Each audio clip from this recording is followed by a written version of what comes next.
Glória a Deus. Obrigado, irmão Laerte. Cumprimento a todos os irmãos com a graça e a paz do Senhor Jesus. Amém? Vamos dar continuidade ao nosso culto das primícias de hoje, no qual nós vamos tratar sobre uma das questões mais polêmicas do cristianismo, eu diria. Que questão é essa, pastor? Mulheres cristãs podem ou não usar calça? Claro que essa é uma questão simples para alguns, porém doutrinária para outros. Muitos creem que não tem problema nenhum uma mulher cristã usar calça. Mulher cristã usar calça. Já estão habituados a isso. Porém, para outros irmãos, essa pergunta é respondida de forma negativa. Muitos consideram errôneo, errado, inclusive até um pecado, uma mulher cristã usar calça. E talvez o texto que é mais usado para defender a proibição da calça para uma mulher cristã é justamente o versículo no qual nós vamos meditar hoje. Por favor, abra a palavra de Deus no livro de Deuteronômio, quinto livro da Bíblia, capítulo de número 22. Deuteronômio, capítulo de número 22. Nós vamos meditar, ler e meditar no verso de número 5. Dando continuidade, na mensagem anterior, nós meditamos nos versos 1 a 4, os quais mostram que o problema do outro é meu problema também. Eu devo me envolver com o problema de quem quer que seja.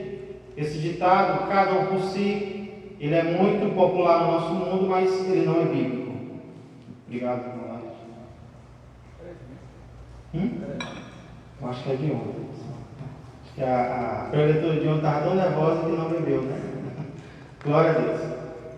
Então hoje nós vamos dar continuidade, meditando no verso 5. E esse verso, no qual nós vamos meditar, Deuteronômio 22 e 5, ele é muito simples. A estrutura dele é muito simples. Ele começa com proibições e ele termina com um motivo ou a razão para essas proibições. Vamos começar lendo o início do versículo que fala sobre as proibições. Diz assim: a mulher não usará roupa de homem, nem o homem veste peculiar à mulher. Vamos ler o verso inteiro para depois orarmos. Porque qualquer que faz tais coisas é abominável ao Senhor teu Deus. Vamos orar mais uma vez. Pai amado, Pai querido, eu agradeço ao Senhor, porque o Senhor está presente em todos os momentos, Pai. Os momentos que os homens consideram os mais especiais, mas também nos momentos considerados simples, como uma manhã de domingo como esta, Pai. O Senhor está presente, porque o Senhor é onipresente. Obrigado, Senhor, por estar aqui entre nós.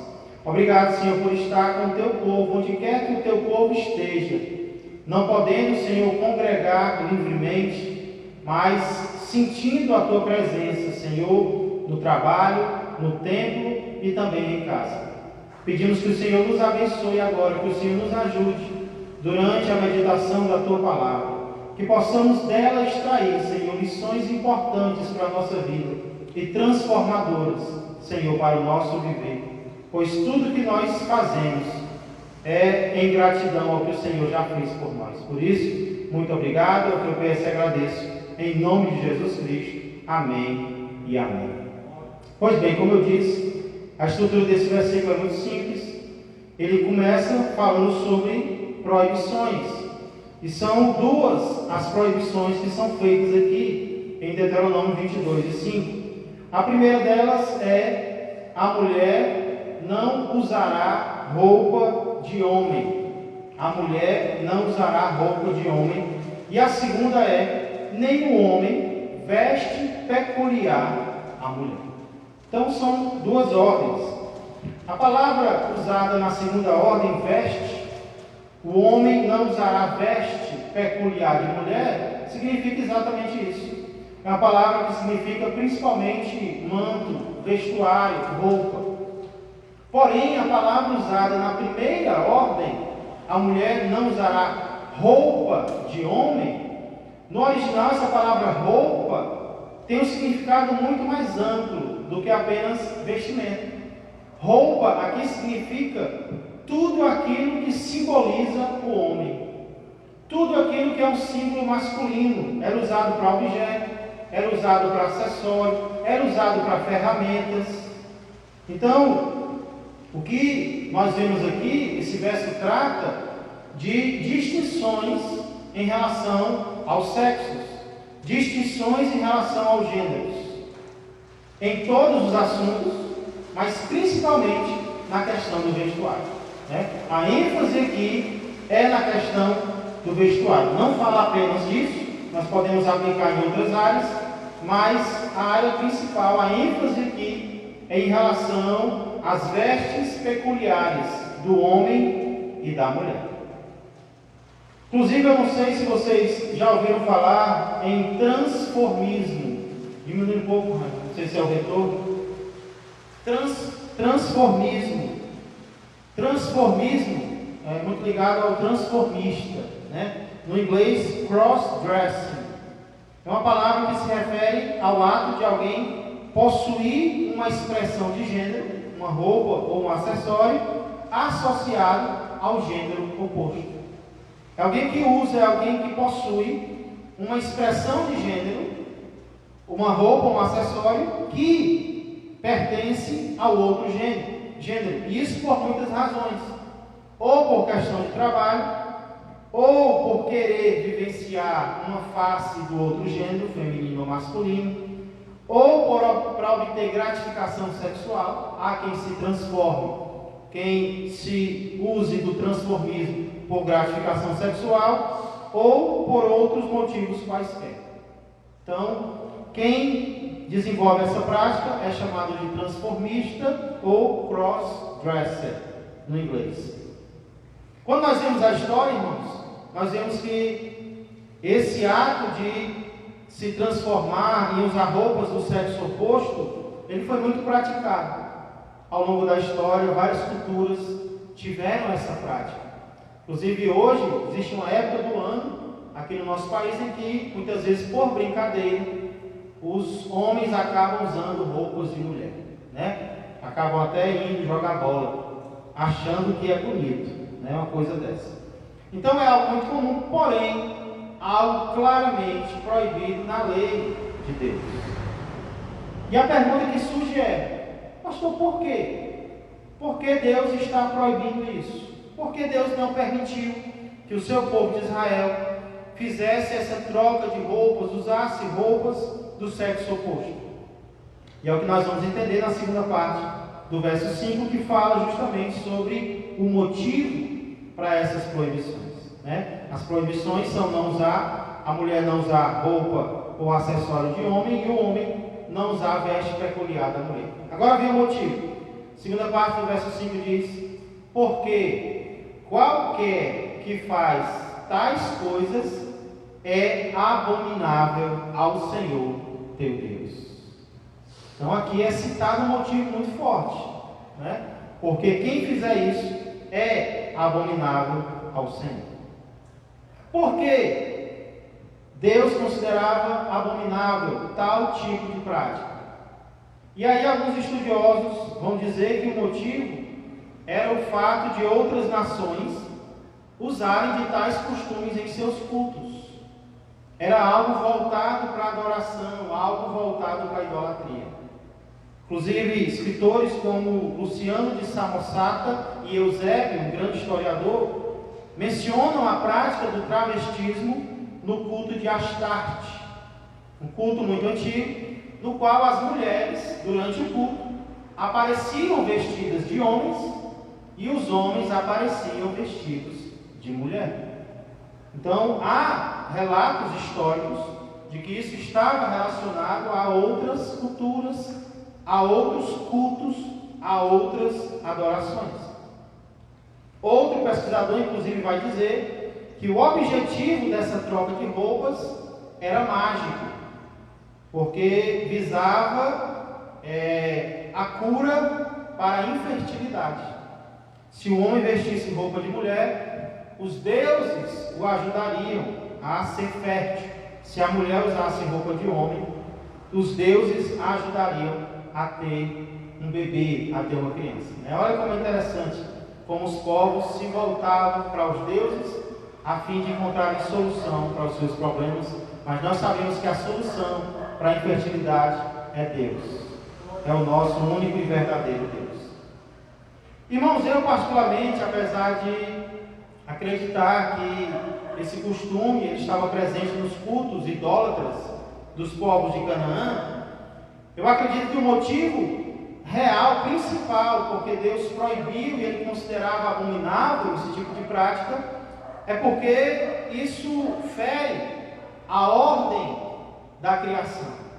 Isso fere a distinção que o próprio Deus fez ao criar o homem e a mulher. E nós encontramos essa distinção lá no relato da criação que se encontra em Gênesis, capítulo 1, verso 27.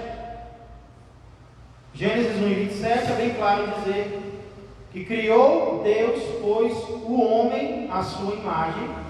A imagem de Deus o criou, e aí ele diz: homem e mulher os criou. Deus criou o ser humano fazendo distinção clara entre o homem e a mulher, entre o macho e a fêmea. E tudo aquilo que vai desfazer essa distinção que Deus fez é algo proibido por Deus.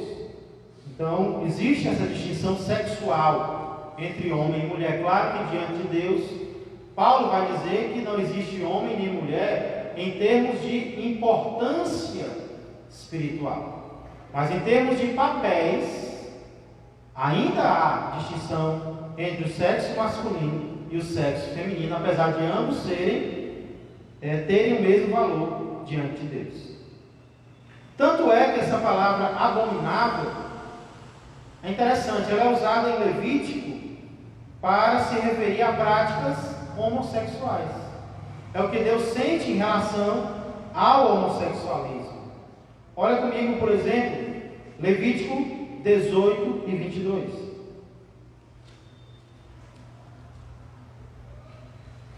Levítico 18 e 22.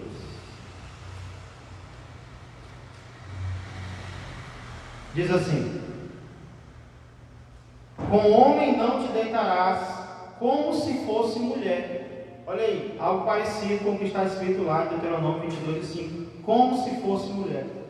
E qual é a opinião de Deus sobre isso? É abominação, é algo detestável diante do Senhor. Olha também Levítico 20, verso 13. Levítico 20, 13 diz: se também um homem se deitar com outro homem, como se fosse mulher, ambos praticaram coisas abomináveis, serão mortos, o seu sangue cairá sobre eles. Mesma palavra, abominável em Levítico, abominável em Deuteronômio. Então Deus, na lei, considerava abominável tanto as práticas homossexuais, quanto também a aparência homossexual. Em Levítico fala das práticas homossexuais, e em Deuteronômio vai falar da aparência homossexual. Ele não queria nem que se vestisse com o sexo oposto. E por falar em homossexualismo, a grande dúvida das pessoas hoje é se o homossexualismo era proibido apenas no Antigo Testamento, como nós vemos aqui que era, ou se ele era proibido também no Novo Testamento. Inclusive, nesses dias eu assisti um vídeo em uma rede social, no qual um rapaz comentava o vídeo de um ex-homossexual. E esse ex-homossexual citava Levítico. E ele explicava o porquê ele deixou o homossexualismo. Aí a base dele foi Levítico 18, né? Porque é abominação. Esse outro rapaz pegou essa parte do vídeo dele e foi combater ele. Mas se você usa esse versículo, por que você também não usa esse outro versículo da lei? Né? Por que você deixa a sua barba, você tira a sua barba, você que diz que não pode? Então esse é o argumento de alguns, essa é a dúvida de alguns. Será que Deus abominava o homossexualismo apenas no Antigo Testamento? Porque o argumento que alguns vão usar é que o Antigo Testamento já passou, então Deus agora aceita o homossexualismo. E os versículos que podem tirar essa dúvida, alguns deles, gostaria que vocês lessem comigo, são, primeiro, Romanos capítulo 1, versos 26 e 27. Agora vamos ler versos do Novo Testamento, não mais do Antigo. E vamos responder a pergunta: será que Deus continua proibindo o homossexualismo, abominando o homossexualismo? Romanos 1, 26 e 27. Primeiro texto, diz assim: por causa disso, os entregou Deus a paixões infames, porque até as mulheres mudaram o modo natural de suas relações íntimas por outro, contrário à natureza. Verso 27 diz: semelhantemente, os homens também, deixando o contato natural da mulher, se inflamaram mutuamente em sua sensualidade, cometendo torpeza, homens com homens, e recebendo em si mesmos a merecida punição do seu erro. Então a linguagem de Paulo aqui, ela não deixa dúvidas. Ele chama de torpeza, e ele chama de erro, e ele diz que merece a punição devida. Então esse primeiro texto já mostra que não é algo apenas do Antigo Testamento. Mas vamos para o segundo, 1 Coríntios 6, 9 a 11. 1 Coríntios, capítulo 6, versos 9 a 11. É claro que esses versos não vão falar apenas de homossexualismo, mas vão falar sobre ele também. A partir do verso 9, 1 Coríntios 6, 9. Ou não sabeis que os injustos não herdarão o reino de Deus? Isso é o resumo. Injustos é o resumo. Aí ele vai explicar: não vos enganeis, não se iluda. Nem impuros, nem idólatras, nem adúlteros, nem efeminados, nem sodomitas. Qual era o pecado de Sodoma e Gomorra? Nem sodomitas, efeminados é aquele que tem trejeitos homossexuais e permanece com eles.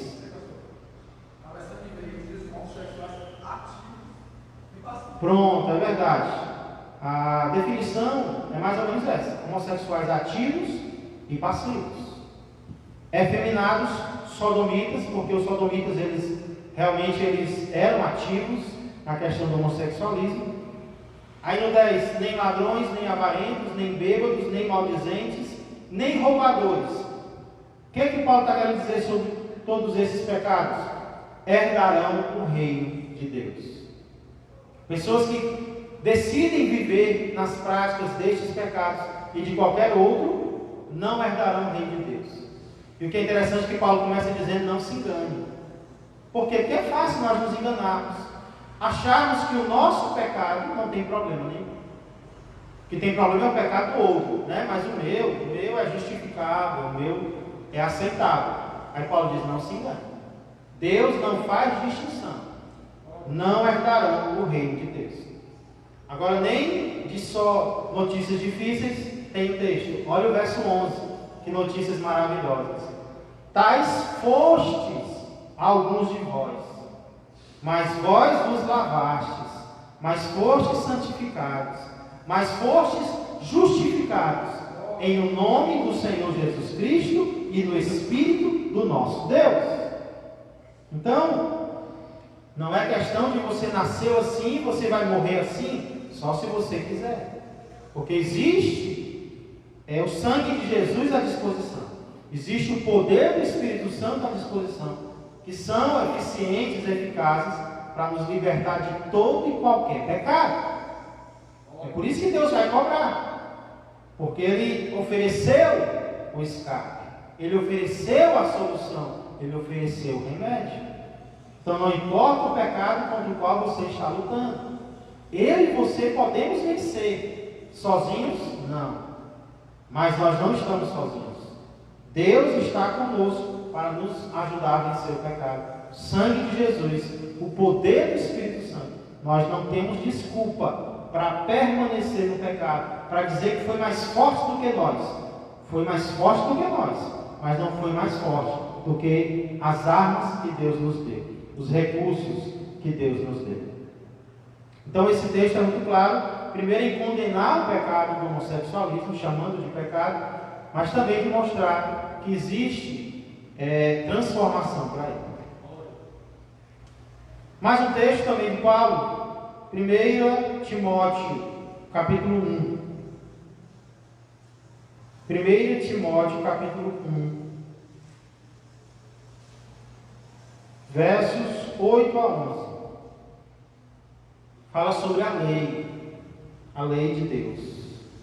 1 Timóteo 1, 8 a 11 diz: sabemos, porém, que a lei é boa, se alguém dela se utiliza de modo legítimo. Alguém pode usar a lei como um advogado desonesto, pode usar a lei para o mal.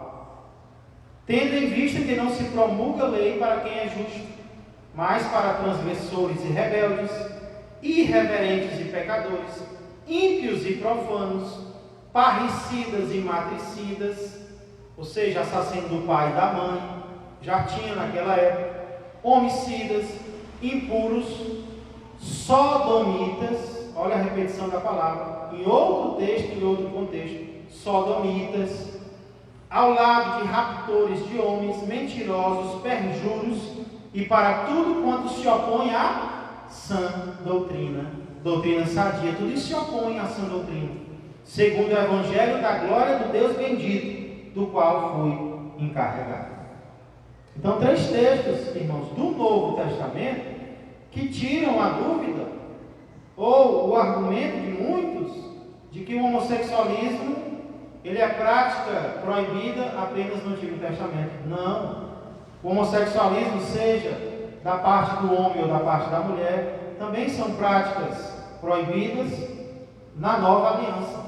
No Novo Testamento, o apóstolo Paulo falou bastante sobre isso. Então, essa aí foi de graça. O assunto hoje não é o homossexualismo em si. A questão principal hoje não é essa em relação ao homossexualismo.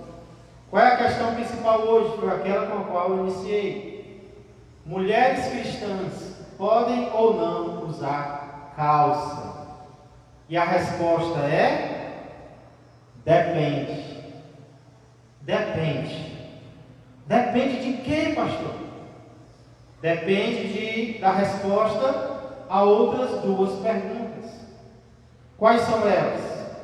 Primeira pergunta: essa calça, falando de calça, é feminina?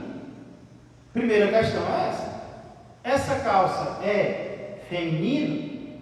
Essa pergunta é baseada no versículo no qual nós estamos meditando hoje, Deuteronômio 22 e 5. Lá deixa bem claro que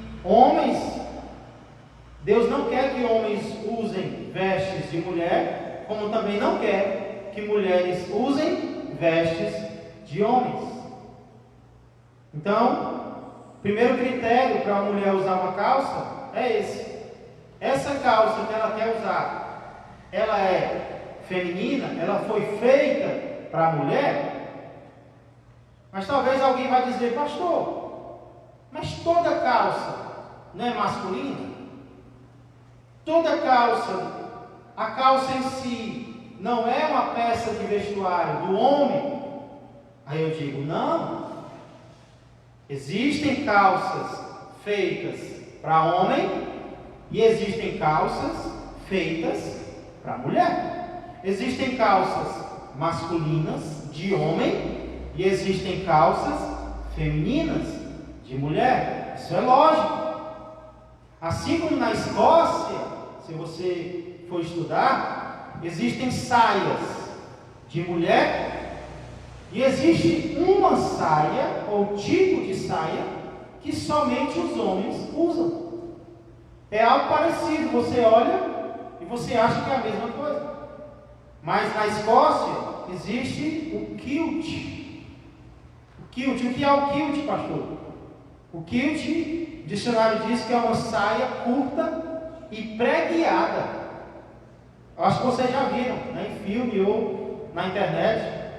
Uma saia curta e preguiada, de tecido quadriculado, parecido com essa blusa aqui, por isso que eu vim com ela, que traz as cores dos clãs escoceses e são usadas pelos homens das montanhas da Escócia. Tem até uma frase lá na Escócia que diz que um homem que usa um kilt é um homem e meio. Então, kilt é roupa de homem. As mulheres usam o kilt na Escócia? Usam não. Usam saia. Mas o kilt tem corte definido, tem cores definidas. Então, as pessoas sabem, aquilo é roupa de homem. É só homem que usa o kilt, aquela roupa. Então, assim como na Escócia, nós temos que ver na nossa cultura que tipo de roupa é aquela. Se aquela é roupa de homem ou se é roupa de mulher. Trazendo então para os nossos dias, imagina que alguém entra, não vou fazer propaganda não, alguém entra numa loja de roupa, né? Existem várias. O que Deuteronômio 22:5 estaria proibindo? Que um homem fosse procurar roupa para eles na seção feminina e que uma mulher fosse procurar roupa para ela na seção masculina. Então isso aí estaria completamente fora do propósito de Deus, né? Existem calças de homens, existem blusas de homens, e aí, se você tiver dúvida, não use. É que nem eu, comprei uma calça 2 anos atrás e eu nunca usei. Não tive coragem de usar porque você fica meio em dúvida, né? Hoje em dia, os homens estão usando calça, tem até pastor com calça acolchada demais, parece um cantor sertanejo. E aí é melhor não usar. Tem uma calça que eu nunca usei. E aí eu acho que eu vou doar para alguém menor do que eu, né? Na época que fala de Deuteronômio, as mulheres e os homens, as roupas se pareciam muito, exatamente. Então, o primeiro critério é: essa roupa é feminina, foi feita para a mulher? Se sim, então passou no primeiro teste. Mas tem outra pergunta que precisa ser respondida além dessa. Não é só se a roupa é feminina. Existe outro, e ele está baseado, já que nós estamos em 1 Timóteo, vai para o capítulo 2, verso de número 9. 1 Timóteo 2 e 9. Aqui nós encontramos a segunda pergunta que uma mulher precisa responder antes de usar uma calça. Primeiro é se é feminina, se não é do marido, se não é do namorado, mas se é de mulher, se foi feita para mulher. Qual a segunda pergunta? Verso 9, 1 Timóteo 2 e 9. Da mesma sorte que as mulheres, em traje decente, se ataviem com modéstia e bom senso, não com cabeleira frisada e com ouro, ou pérolas, ou vestuário dispendioso. Verso 10. Porém, com boas obras, como é próprio às mulheres que professam ser piedosas. Primeira pergunta a ser respondida: essa calça é feminina? Baseado em Deuteronômio 22 e 5. Segunda pergunta a ser respondida, baseado em 1 Timóteo 2 e 9. Essa calça é decente? Porque, irmãos, especialmente irmãs, pode ter calça que foi feita para a mulher, mas essa mesma calça, muitas vezes, não foi feita para crente. A mulher pode até usar, uma mulher qualquer, vulgar, mas ela é indecente. Ela não é calça para crente usar, porque chama a atenção demasiadamente para o corpo. Então, essa questão da decência, ela é um critério fundamental para usar qualquer roupa. Não, mas é de homem, mas é decente. É de mulher, está ali, eu comprei na seção feminina, mas ela é decente, ela é crente, ela é para crente. Inclusive, deixa eu ser sincero, deixa eu dizer a verdade aqui. Algumas igrejas faltam santificar a saia, né? Ou então vestir. Chegam a dizer que quem não usa não vai para o céu. Quem não usa saia, quem não usa vestido, não entra no céu. Como a Sara ouviu certa vez em uma igreja na qual ela foi, né? Pastor ameaçando que quem usa calça não vai para o céu, a mulher que usa calça não vai para o céu. Mas deixa eu ser sincero, existe muita saia ou vestido que é mais indecente do que muita calça. Existe muita saia ou vestido que chama mais atenção para o corpo da mulher do que mesmo calça.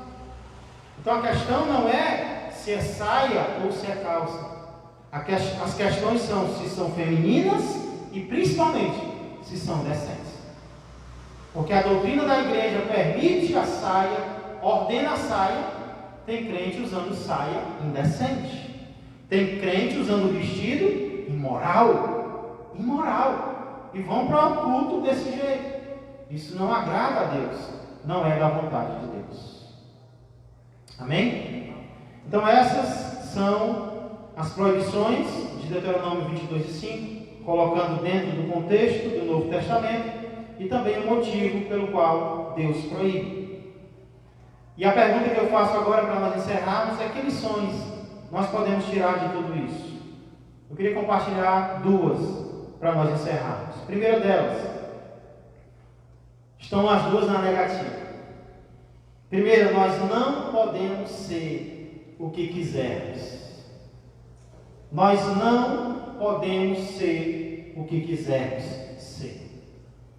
Esse é o mantra, parece que esse é o mantra, digamos, principal da psicologia dos nossos dias, né? Você pode ser o que você quiser. Ou como isso entra no coração, que nem faca na manteiga, né? E fica lá: eu posso ser o que eu quiser.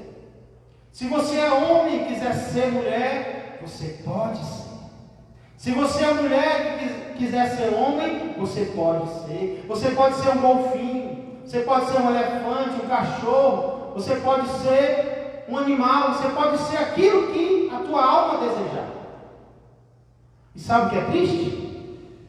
O triste é ver que muitos cristãos estão aceitando esse tipo de filosofia e colocando no coração e achando que são donos de si, que são senhores de si, e agora são consumistas da palavra de Deus. Só querem da palavra de Deus aquilo que lhes agrada, aquilo que se adequa com o seu plano, com o seu projeto de vida, porque ouviram que podem ser o que quiserem e agora rejeitam tudo aquilo que não querem. Então, é triste ver que muitos estão acreditando nessa filosofia. Eu não estou dizendo, irmãos e irmãs, que não existam coisas na nossa vida que não possam ser mudadas. Existem coisas que não apenas podem ser mudadas, mas devem ser mudadas. Só que a questão não é o que nós queremos ou não queremos. Porque vão existir coisas que mesmo que nós quisermos, não serão mudadas. Então, essa ideia, biblicamente, ela não existe, ela é falsa. E quanto mais rápido você se separar dela, melhor. Você não pode ser o que você quiser ser. Existem coisas que não podem ser mudadas. Existem coisas fundamentais. Existem coisas que podem ser mudadas, sim, devem. Outras coisas, não. Então não pergunte o que você quer, o que o teu coração quer. Pergunte o que Deus quer da tua vida. Segunda lição que eu aprendo aqui, e está associada a essa, é que nós não podemos vestir o que quisermos. Infelizmente, irmãos, em alguns cristãos nós encontramos uma espécie de tentativa de individualismo, uma tentativa de independência. As pessoas hoje não querem mais pertencer a uma família. As pessoas hoje não querem mais pertencer a uma igreja, porque não querem que ninguém se meta na vida delas. E o motivo? Elas querem falar o que quiserem, elas querem ouvir o que quiserem, elas querem vestir o que der na telha. E não quer que ninguém se meta na vida delas. Muitas vezes jovens não aceitam um conselho, não aceitam a palavra, nem vindo de uma mulher cristã. Não, mas eu visto o que eu quiser. E tem mãe que ainda defende, né? O pastor, a mulher do pastor, vão falar com a jovem e a mãe diz: não, ela veste o que ela quiser. Mas se nós somos crentes, se nós somos cristãos, se tem uma coisa que nós não podemos, é vestir o que nós quisermos vestir. Nós não podemos vestir o que nós quisermos. E um dos motivos para isso é que as nossas vestes expressam a nossa teologia. Aquilo que nós vestimos demonstra aquilo no que nós cremos. Se nós cremos que o importante é ser feliz, entre aspas, se o importante é mostrar o que é bonito, então nós somos o nosso próprio Deus. Como foi cantado hoje, nós somos o nosso próprio Deus.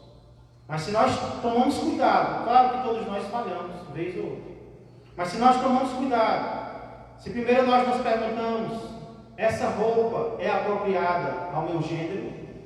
E segundo, essa roupa é decente, é apropriada ao meu Deus? Então nós estamos caminhando na direção certa. Nós não podemos ser o que quisermos, nós não podemos vestir o que quisermos, mas nós podemos ser e vestir aquilo que o Deus que nos ama planejou para nós. Que abramos o nosso coração e que sinceramente falemos para Deus: Deus, eu cansei de tentar ser o que eu queria, de tentar vestir, falar, agir como eu queria, e isso só me trouxe decepção, sofrimento, porque há caminhos que ao homem parecem caminhos bons, mas no final são caminhos de morte. Senhor, vem guiar a minha vida em todas as áreas, inclusive na questão do vestuário. Parece algo tão simples, mas eu quero espelhar o Senhor também nesta área. Que Deus ajude aos homens. Também não é fácil para os homens, muitas vezes, essa questão, e de uma forma especial às mulheres. Que possamos seguir o plano, a vontade de Deus para as nossas vidas. Senhor Deus e amado Pai, muito obrigado, Senhor, pela Tua palavra que nos guia, que nos esclarece e que merece a nossa confiança, Deus. Obrigado, Pai. Continua falando aos nossos corações. Senhor, se estiver havendo luta agora no coração de algum dos Teus servos ou das Tuas servas, Senhor, em relação à vontade pessoal e à vontade do Senhor, que a vontade pessoal, Senhor, perca e que a vontade do Senhor prevaleça, porque é a vontade do Senhor que é boa, perfeita e agradável. Senhor, que possamos tomar esta palavra para nós, que não possamos pensar, Senhor, que ela é para o outro ou para outra, mas fala primeiramente ao nosso coração. Senhor, transforma a nossa vida, cumpre a Tua vontade em nosso viver. Mais uma vez eu peço e agradeço, em nome de Jesus Cristo, que a graça do Senhor Jesus, que o amor do Pai e que a comunhão do Espírito Santo permaneçam e cresçam mais e mais na vida e na família de todos vós.